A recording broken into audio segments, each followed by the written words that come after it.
Hey everyone, I'm Joe Bruzzesi. I'm a general partner at RW3 Ventures, which is an early stage Web3 venture fund. I'm really excited to be joined here by Luigi. I have a long history with Avalanche, was actually one of their first advisors, so I'm really excited to moderate this panel today. So to get started, Luigi, I'd love for you to introduce yourself, your background, and what your current role at Ava Labs is. Great, thanks, Joe, and it's great to be here with everybody. Yeah, my background is similar to I think a lot of people in this room in certain aspects. I started my career in traditional finance, worked at Citi for about 6 years or so, mainly on the trading side of the business there, on credit and equity products, but ultimately was pretty interested in crypto back in 2011. Managed to not get rugged by Mt. Gox. Was pretty interested in the Bitcoin white paper and started to follow it thereafter. But ultimately, my interest grew a little bit deeper when Ethereum came around, and I got pretty embedded into that ecosystem. I ended up building and running a startup in 2017 through 2019. Basically, I tell people I tried to build consumer crypto before there was a DEX that was live, so I was a little early. It's still a little early.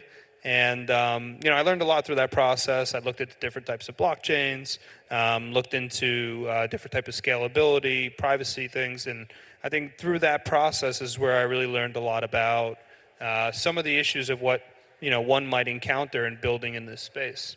So after that, when DeFi was something that really started to bloom in late 2019 and 2020, this was like very emblematic of my background, given the markets and crypto nature. And I started to get very deep into different DeFi protocols and ended up getting brought to Ava Labs back in early 2021. So it's close to 4 years now that I've been here. Spent a lot of time on the DeFi side of things, also helped build the developer relations team there. And most recently, I think earlier this year, took on the role of COO. So it's been an interesting journey, but that's been sort of the progression. That's awesome. Congrats on the COO role. One of the things I think is going on is we all hear a lot about Bitcoin, Ethereum, Solana kind of as the big three. I think each of them kind of has unique things going on, but Avalanche, I think very quietly has some of the most interesting builds happening on it. So how do you help people think about, if they don't know, like what is Avalanche and what makes it unique relative to everything else out there in the market? Yeah, it's a good question, and I do get that question a lot, depending on sort of the different conferences that I go to. But I think Avalanche is known for a bunch of different things to a bunch of different people.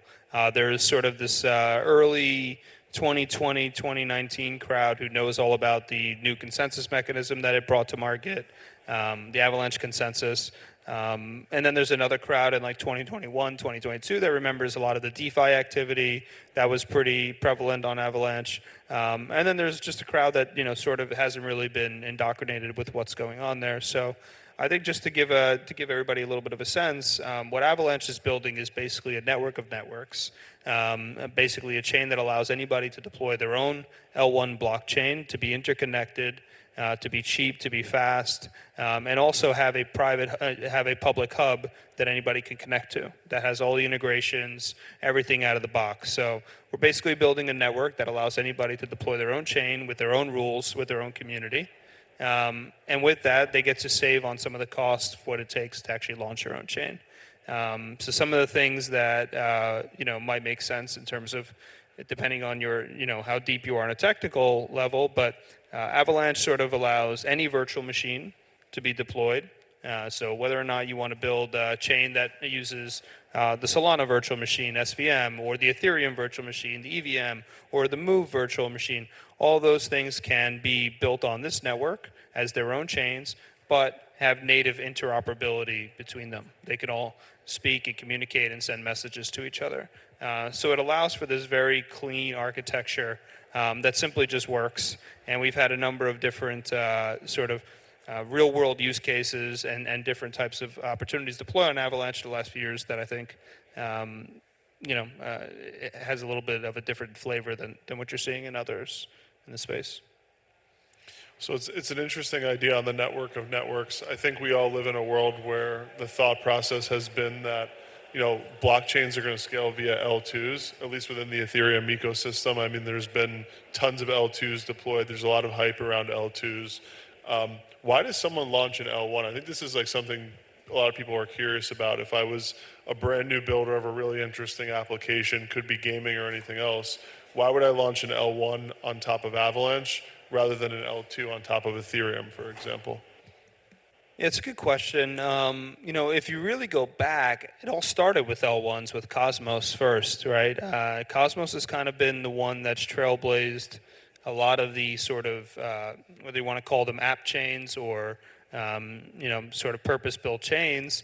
And then sort of the Ethereum L2, narrative as well started to take off. It's really a technical difference in terms of the design, right? If you're deploying an L2, you're building on somebody else's infrastructure. You don't have fixed costs. You have variable costs. So, if the data layer that you're settling upon is super clogged or, has a bunch of activity going on, you need to pass those costs on to your users. That's decidedly different than launching an L1 where you don't pass any of those costs on to your users. So depending on what I always like to tell people is if you'd like to use an analogy, one thing that you could say to yourself is, an L2 might be more beneficial if you're in like the WeWork stage of your infancy. You need to pay a higher price per square foot because you really don't have product market fit yet, and you don't know if you're going to be around. But once you do know you're going to be around, you go and get your own office space. You lower your price per square foot, and you don't have to have so much dependency on somebody else out there. So I think that's a technical difference, and it's an economic difference. One other point that I think is interesting that is not yet discussed, but will be discussed, in my opinion, in the future, is that the L2 design inherently creates sort of a lot of contagion risks. Everything is interdependent, and so the more you build in that type of fashion, the more you risk sort of black swan events. If there is an issue with the underlying L1 that everything is settling to, the L2s will also be passed on that risk as well. So that's something that people will not think about until it happens, but I think it's something from an architectural standpoint that does carry some risks, and that's decidedly different than the L1 architecture, which you have your own chain with your own rules. Listen, I don't want to steal your thunder on this. There's a lot of really interesting things happening on Avalanche. I think one of the cool things is you guys have both a combination of kind of native crypto things happening. There's a lot of traditional people building on your chain. I think a lot of it has largely been experimental, correct me if I'm wrong. But with what happened with the election last night, I think maybe this opens the spigots for people to really start diving into the space. What's your perspective on what just happened with the election, how this kind of plays into what's going on in your ecosystem? Yeah, I mean, rather not get political, but I think, it's been clear that there's been a lot of uncertainty in this space from a regulatory perspective. I don't think that's all that remarkable of a statement. I would say that, I could tell an interesting story, actually. We've worked with a number of U.S. banks on different, pilots, POCs, different types of initiatives. And I could tell you, we had a call with one of them, probably a month after FTX collapsed, and we had a really interesting pilot that we were working on with them.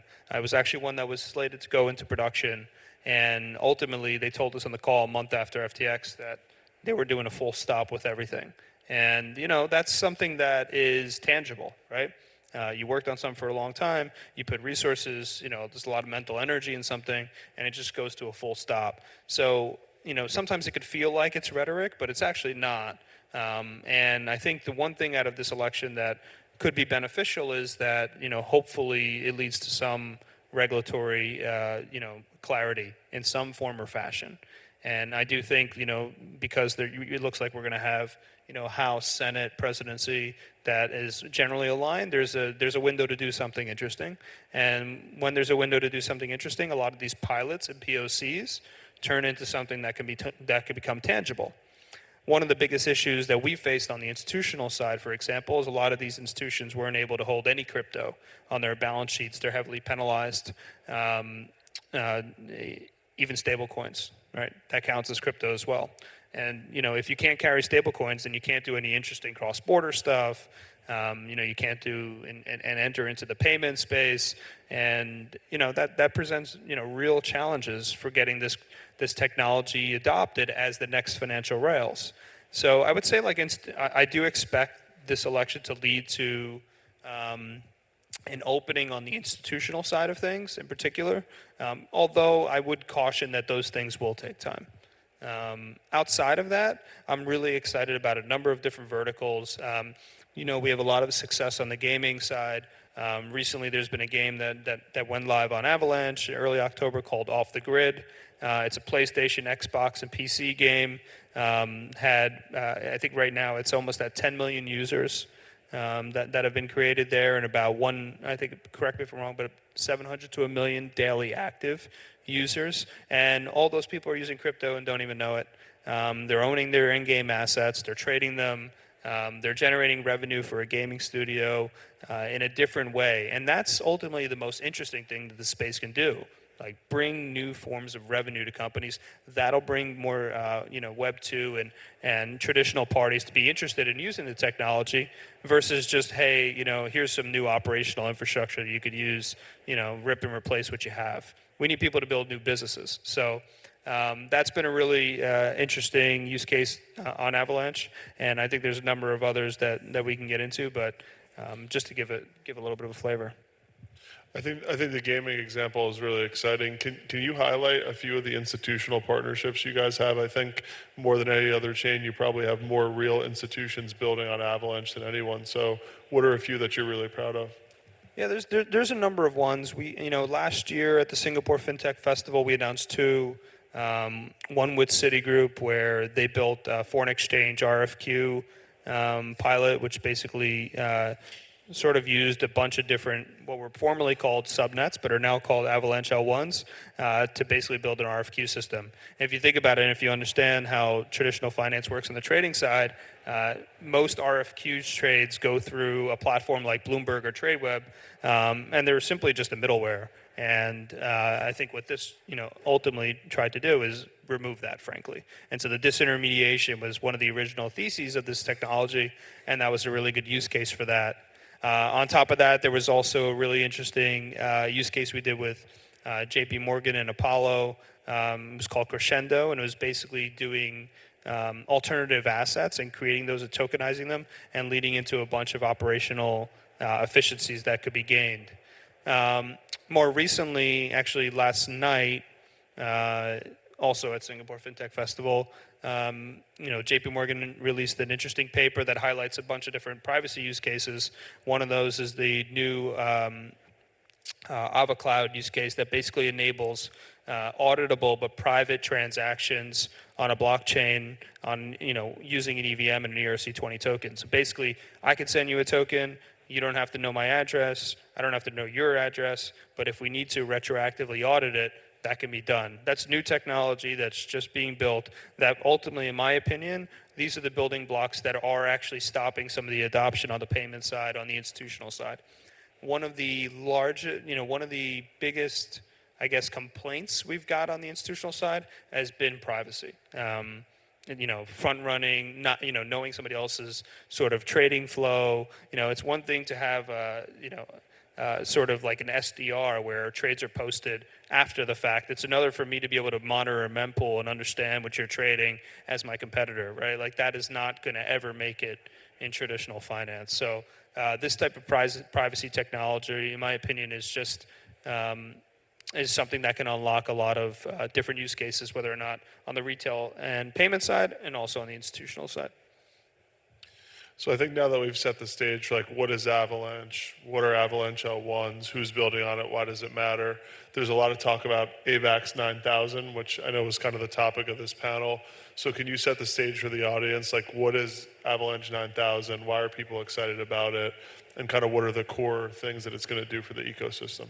Yeah, so Avalanche9000 is probably the largest upgrade of the Avalanche network in the roughly 4 years of its existence. Basically, what is happening is Avalanche previously had an architecture whereby it was super expensive to launch your own L1 blockchain. The reason for that was there was a staking requirement where you had to stake on the primary network as well. That was also an inhibitor for institutional use cases, since institutions did not want to validate a public chain as a prerequisite to launching their own chain. And so what Avalanche9000 does is it removes those requirements and instead brings in and introduces a pay-as-you-go model for validators to launch chains. So basically, we're taking the cost down for all Avalanche L1s to, I think Blockworks did a recent report about this. That basically makes it one of the most cost-efficient ways to launch your own blockchain. It compared it with Cosmos chains, L2s, also Celestia data availability layers, and this was the cheapest potential chain to launch. And so I think, with Avalanche9000, we're actually increasing the accessibility to this technology. Right now on mainnet, there's about 42 what were previously called subnets or are now called Avalanche L1s on mainnet. There's about 150 on testnet, and all of that is without this 9,000 upgrade live. That 9,000 upgrade is going live in the next month or so, and like I said, really reduces the barrier to entry to these L1s. So at the end of the day, what you're going to have is a network that has really cheap to launch chains, that are out of the box, interoperable, completely sovereign, and have access to a bunch of integrations via public chain on the C chain. So I think we're in a really good spot to introduce a new upgrade. In addition, in the Avalanche9000, there's also a large fee reduction happening on the public chain, the C chain as well, through a number of technological upgrades we've had. That's now able to happen. So this will be a chain that will be basically as cheap as Polygon or an Arbitrum, but with a validator set that's 1,500. And so it's a completely decentralized network versus an L2. How do you think about public participation in all of this? Like if I look at Gunzilla or some of these other L1s that are launching, is there opportunity for people to actually validate them? Like who's running these nodes? Like is it really going to be decentralized? You say there's 1,500 validators on Avalanche right now, but is there really room for external people to participate, or are really the people who are building these chains just running their own nodes? It's a really good question, Joe, and the thesis in a lot of ways for Avalanche9000 is that we do think there are going to be permissionless chains. Right now, it's not possible to launch a permissionless chain on Avalanche like your own L1. Avalanche9000 also enables that, and so that will dramatically, I think, increase the number of validators, which thereby increases the number of sort of AVAX that gets burned from that mechanism. But the reality is that I think we're going to have sort of this like walk, jog, run, when it comes to decentralization. You have a Gunzilla which doesn't have a bunch of nodes. They want to control some part of their stack. Part of that is regulatory, part of that is not. And the only reason somebody would decentralize is, one, because they want to build a very robust community, two, because they want decentralization and regulatory unlock, or three, because they want additional security. And I think, we've talked to a number of different teams building L1s who are very interested in having robust and decentralized validator sets. I got off the phone with one 2 days ago that is looking to do a 1,000 validator set chain right off the bat at launch, and that's also a game. And part of that is because they want to incentivize the core community to run all the nodes. And so I think you're going to have a mix here, but I do think that we've sort of strayed in one direction a little bit too much as an industry, and it's become a little bit too acceptable to run, basically a multi-sig as a sequencer for a chain. That's dangerous, effectively, especially depending on the type of content moving through those chains. You're basically serving yourself up to regulators to stop the type of transactions going through there. And depending on what type of chain you built, that might be okay and that might not be okay. So I do think there's a lot to figure out on that front, and I do think decentralization will progress. Number one, as the economic activity of the chain goes up, you'll have more validators that are interested in running nodes. And so that'll be like a reflexive relationship. Or number two, there's a desired security and regulatory cover. and they'll seek validators because of that reason. Do you have any perspective on, what the value of blockchains are in a non-decentralized world? Like if I just have a blockchain with 10 validators, there's multiple examples of this, or maybe I just have an L2 where I'm the only sequencer. Like what is the value of a blockchain in a world where I launch an L1 or an L2, I'm the only running the validators or the sequencer? Like why not just do it on a regular database? Like how do you think about the value of blockchain in a less decentralized world? Yeah, I actually think about this a lot, and I think it's two things. One is data consistency. In a world of blockchains where everybody's able to read and write to different smart contracts, it's just simply easier to build on top of somebody else's technology by using a standard effectively. Whereas in the previous world, somebody has to give me access to their API. I need to build something that works with that API that could be foreign to it. In blockchain, it's like, oh, here's their chain. I can read it or I can write to it. If I write to it, I know how to write to this EVM smart contract, for example. And so I do think from a data consistency perspective, that simply will just be a use case that already brings a lot of operational efficiencies to the market that don't exist. But on top of that, there's also this. There's also the element of programmability. And smart contracts provide programmability that a database doesn't. And like Gunzilla is a really good use case. Yes, there's not a lot of nodes, but it's a game where I own my underlying asset and I can prove that I own that asset. Whether or not Gunzilla has the ability to shut down the chain, which I think they do, and in some use cases, like there's a bunch of IP that they own and other things like that. So it's already sort of different than like a public network. But at the end of the day, I can prove that I own these assets, and I can also prove, and I can also transfer them without an intermediary, which I think has always been sort of the interesting use case of blockchain. Permissionless transfer of value is probably the first one that interested me. So transitioning to the AVAX token itself, I think it's not just unique to AVAX, but I think if you look at Ethereum, Cosmos, a bunch of these network of networks, one of the things people really want to know is how does value actually accrue to the base token itself? I think there's a lot of criticism around Ethereum right now that it's kind of L2s have cannibalized ETH itself.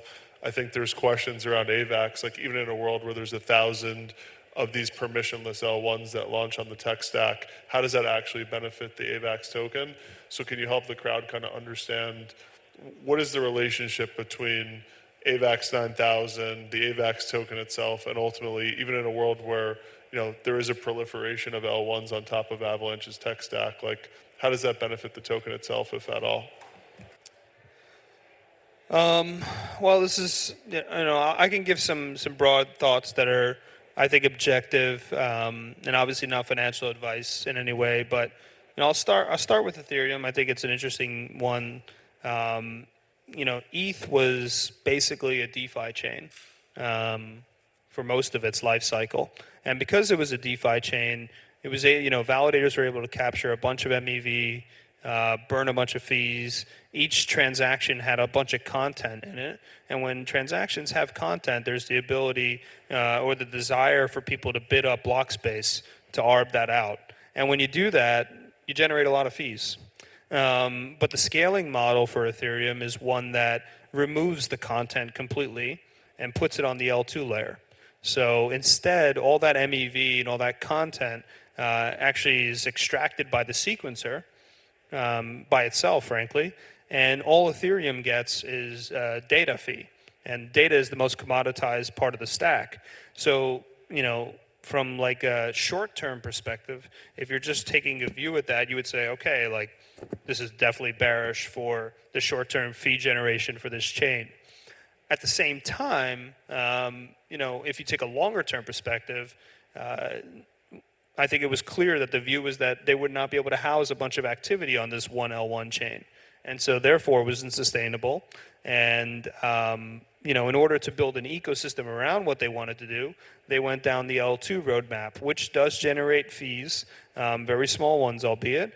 But I do think that there's sort of this disconnect where all the value was exported from the L1 to the L2s.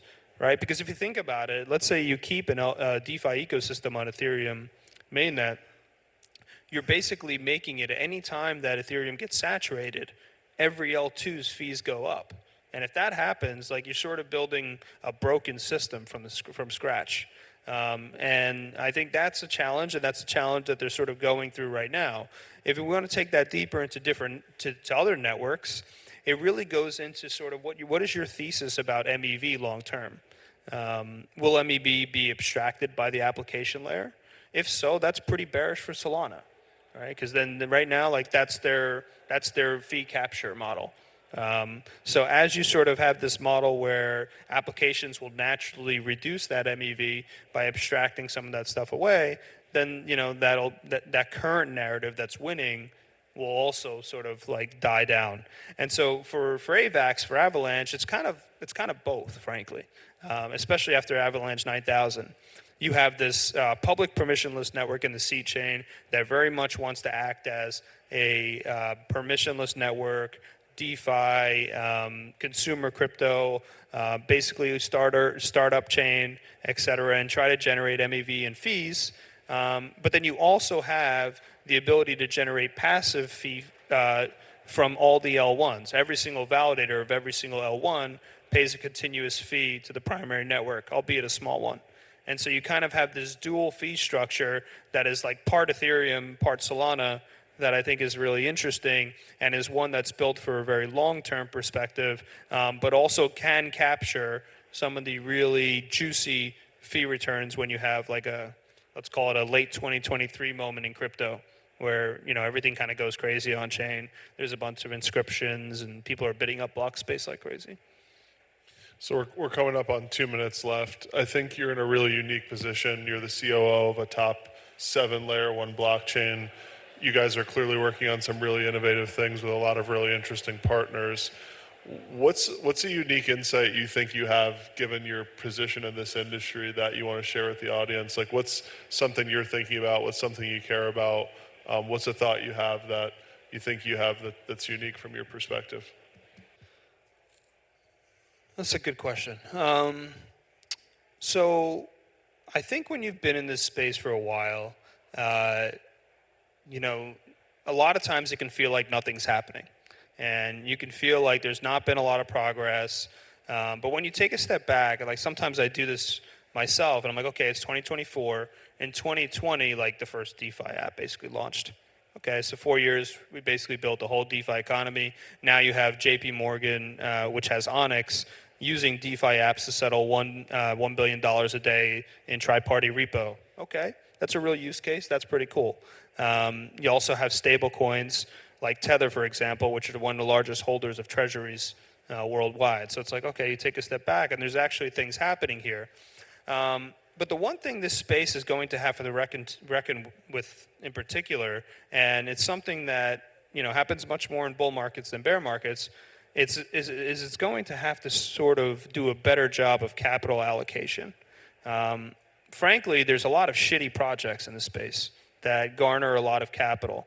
And the more that happens, the more you're going to sort of put a bad taste in the mouth of new investors, put a bad taste in the mouth of different people who want to get exposure to digital assets, get exposure to some of the new cryptos that are coming along, right? So if there's a bunch of charts that launch and everything's down only forever, that's not a good outcome in my opinion, right? And so the crypto industry is going to have to, sort of reckon with itself, is it always trying to play this PvP game with new outside capital? And if it is, I think that'll be at the expense of longer-term capital that comes in. And so that's something that I think ultimately we'll have to reckon with ourselves. And I really encourage everybody to take a longer-term perspective. Everybody in this industry wants to make $1 million in a day, and I don't think that's really, that's not sustainable. So that's what I'd say. Well, Luigi, thank you so much. Really interesting learning about Avalanche. Everyone, please give it up for Luigi. Thanks, you, Joe.